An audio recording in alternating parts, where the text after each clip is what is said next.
এবার কক্সবাজার সমুদ্র সৈকতে নারী পর্যটককে হেনস্থাকারী যুবক আটক। প্রাথমিক জিজ্ঞাসাবাদে তিনি বিষয়টি স্বীকার করেছেন। জানা গেছে যুবকের নাম মোহাম্মদ ফারুকুল ইসলাম। তিনি চুনকি হাকিমিয়া কামিল অনার্স মাস্টার্স মাদ্রাসার ছাত্র।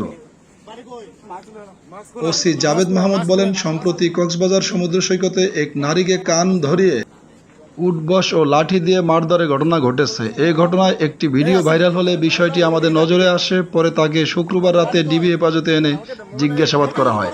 ঘটনার বিষয়টি ওই যুবক প্রাথমিকভাবে স্বীকার করেছে। বিষয়টি জেলা পুলিশের অতিরিক্ত পুলিশ সুপার শাকিল আহমেদ তদারকি করছেন। ভাইরাল হওয়া ভিডিওতে দেখা যায় কক্সবাজার সমুদ্র সৈকতের সুগন্ধা পয়েন্টে রাতে এক নারীকে কান ধরিয়ে উঠবস করাচ্ছে কিছু মানুষ। চারদিকে ঘিরে ধরা জনতার মাঝেও নারী কান ধরে উঠবস করাচ্ছিলেন। উপস্থিত অনেক উৎসাহী এই দৃশ্যটি মোবাইলে ছবি ও ভিডিও ধারণ করে হাসাহাসি করছিলেন। ওই নারী কান ধরে উঠবস করতে অপারগতা প্রকাশ করলে তাকে লাঠির আঘাত করেন ফারুকুল।